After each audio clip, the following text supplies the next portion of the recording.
Hizb ut তৌহিদের ইসলাম বিরোধী অপতৎপরতা ও ঈমান বিধ্বংসী কর্মকাণ্ড স্থায়ীভাবে নিষিদ্ধের দাবিতে আজকের এই মহাসমাবেশে উপস্থিত সকলকে আন্তরিক মোবারকবাদ জানাচ্ছি। ইন্তেজামিয়া কমিটির সকল সদস্যদের শুকরিয়া আদায় করছি। দোয়া করছি মহান আল্লাহ তাআলা সবাইকে উত্তম বিনিময় দান করুন। ইসলামকে পৃথিবী থেকে মুছে ফেলার জন্যে যুগে যুগে আত্মপ্রকাশ করেছে বহু ব্যক্তি, দল ও ফেরকা। ব্রিটিশ বেনিয়ারা ভারতবর্ষে ক্ষমতা দখলের পর তাদের ক্ষমতা দীর্ঘায়িত ও নিরঙ্কুশ করতে অস্ত্র আর যুদ্ধের পাশাপাশি তারা এদেশের কিছু লোককে অর্থ, যশ ও খ্যাতির বিনিময়ে নিয়োগ দিয়েছে। তাদেরকে দিয়ে চক্রান্ত করিয়ে মুসলমানদের ইমানি ভিত্তিকে ধ্বংস করার পায়তারা চালিয়েছে। ভারতবর্ষে উলামায়ে ইকরাম আজাদি আন্দোলনের মুখে তারা এদেশ থেকে বিতাড়িত হলেও মুসলমানদের মাঝে বিভাজন, ঈমান আকিদা বিধ্বংসী ও দেশের স্বাধীনতা সার্বভৌমত্বের বিরুদ্ধে তাদের ষড়যন্ত্র থেমে থাকেনি, এখনও অব্যাহত রয়েছে। তারই অংশ হিসেবে 1995 সালে টাঙ্গাইলের বাইজিদ খান পন্নী প্রতিষ্ঠা করে ঈমান বিধ্বংসী সন্ত্রাসী কুফরি সংগঠন হিজবুত তৌহিদ।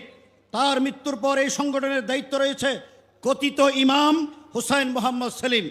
তাদের ঈমান বিধ্বংসী আকিদার মধ্যে রয়েছে প্রচলিত ইসলাম প্রকৃত ইসলাম নয়, হিজবুত তৌহিদের সদস্য ছাড়া অন্য সকল মুসলমানরা কাফের, ইসলাম ধর্ম ছাড়া যে কোনো ধর্ম পালন করলে জান্নাতে যাওয়া যাবে, কোরআন মজিদ ছাড়া বর্তমানে অন্যান্য ধর্মগ্রন্থও অনুসরণ করা যাবে, নামাজ, রোজা, হজ, যাকাত কোনো ইবাদত নয়, বরং এগুলো সশস্ত্র বিপ্লবের ট্রেনিং, গান বাজনা হালাল ইত্যাদি ছাড়াও তাদের আরও বহু ঈমান বিধ্বংসী আকিদা রয়েছে। প্রিয় উপস্থিতি, হিজবুত তৌহিদের ভ্রান্ত আকিদা ও আসল স্বরূপ সাধারণ মানুষের সামনে উন্মোচন করতে বৃহত্তর নোয়াখালীর উলামায়ে ইকরাম যেসব কর্মসূচি হাতে নিয়েছে, আমি তাদের সকল কর্মসূচির সাথে একমত পোষণ করছি। হিজবুত তৌহিদের ইসলাম বিরোধী কার্যক্রম ও সাধারণ মানুষকে বিভ্রান্ত করার পিছনে এদের আয়ের উৎস এবং দেশি বিদেশি অর্থায়নের সত্যতা উন্মোচনে সরকারি উচ্চ পর্যায়ে নিরপেক্ষ তদন্ত কমিটির মাধ্যমে ব্যবস্থা গ্রহণ করা জনস্বার্থে সরকারের জন্য আবশ্যক হয়ে পড়েছে বলে আমি মনে করি। দেশের প্রতিটি মসজিদে জুমার খুতবায় সম্মানিত ইমাম ও খতিবগণের মাধ্যমে সাধারণ মুসল্লিদেরকে হিজবুত তৌহিদের ভ্রান্ত মতবাদ সম্পর্কে সতর্ক করার জন্য সম্মানিত খতিব সাহেবানদের প্রতি আমি উদাত্ত আহ্বান জানাচ্ছি। কোরআন সুন্নাহ পরিপন্থী কাজ করার দায়ে এই বাতিল ফেরকার সদস্য ও তাদের সহযোগী প্রতিষ্ঠানগুলোকে ধর্মীয় ও সামাজিকভাবে বয়কট করার জন্য সর্বস্তরের মুসলমানদের প্রতি আহ্বান জানাচ্ছি। বাতিল ফেরকা হিজবুত তৌহিদ, কাদিয়ানি, নাস্তিক্যবাদী ও ইসলাম বিদ্বেষী গোষ্ঠীর বিরুদ্ধে এটি আমাদের একটি খালেস ইমানি আন্দোলন। এই ইমানি লড়াইয়ে দলমত নির্বিশেষে সকল মুসলিম ভাইদের ঐক্যবদ্ধভাবে শরিক হওয়ার জন্য উদাত্ত আহ্বান জানাচ্ছি। আজকের এই মহাসমাবেশ থেকে আমি স্পষ্ট ঘোষণা করছি, হিজবুত তৌহিদ একটি কুফরি সংগঠন। এই সংগঠনের অনুসারীরা সকলে কাফের। তারা এদেশের স্বাধীনতা সার্বভৌমত্বের জন্য হুমকি স্বরূপ। তাদের সকল কার্যক্রম বাতিল করা সময়ের অপরিহার্য দাবি। তারা সুকৌশলে মুসলমানদের, সরল মনা মুসলমানদেরকে কাফের বানাচ্ছে। এমত অবস্থায় তাদের নিষিদ্ধ করার জন্যে আমি সরকারের প্রতি জোর দাবি জানাচ্ছি। আপনারা হুজুরের এই দাবির সাথে একমত? সংগ্রামী উপস্থিতি, কোরআন এবং হাদিসের দলিল দিয়ে উলামায়ে কেরাম হিজবুত তৌহিদ সম্পর্কে বলেছেন।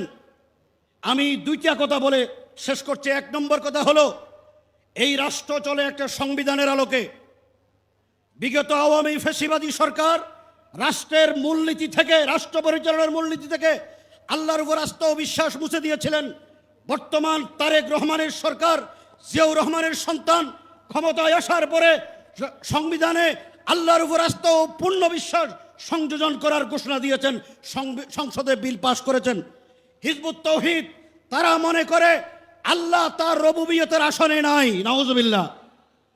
যদি আল্লাহ তার রুবুবিয়তের আসনে না থাকে তাহলে হিজবুত তৌহিদ আল্লাহর উপর আস্থা ও বিশ্বাস রাখে না।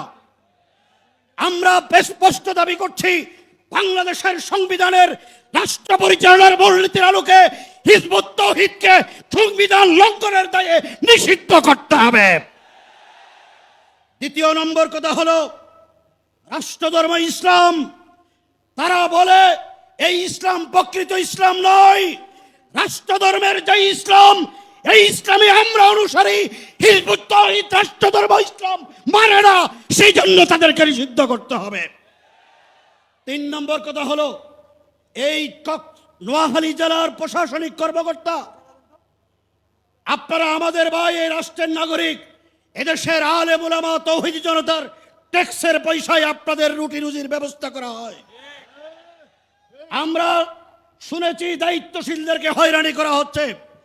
এর স্পষ্ট ভাষায় হেফাজতের আমির মহাসচিবকে সামনে রেখে বলতে চাই, কোন আলেমকে এই নাস্তিক বেঈমান জঙ্গি সেলিমের নির্দেশে তার প্ররোচনায় হয়রানি করে হলে তার ভাঙ্গা জবাব দেওয়া হবে, তার ভাঙ্গা জবাব দেওয়া হবে। শেষ কথা শুনেন, শেষ কথা হলো আগামীকাল থেকে হিজবুত তাওহীদের কোন তৎপরতা নোয়াখালী অঞ্চলে চলতে পারবে না। প্রশাসন যদি তাদের পক্ষ অবলম্বন করে, তাদেরকে প্রতিরোধ করার জন্য কারা কারা প্রস্তুত, কারা কারা প্রস্তুত।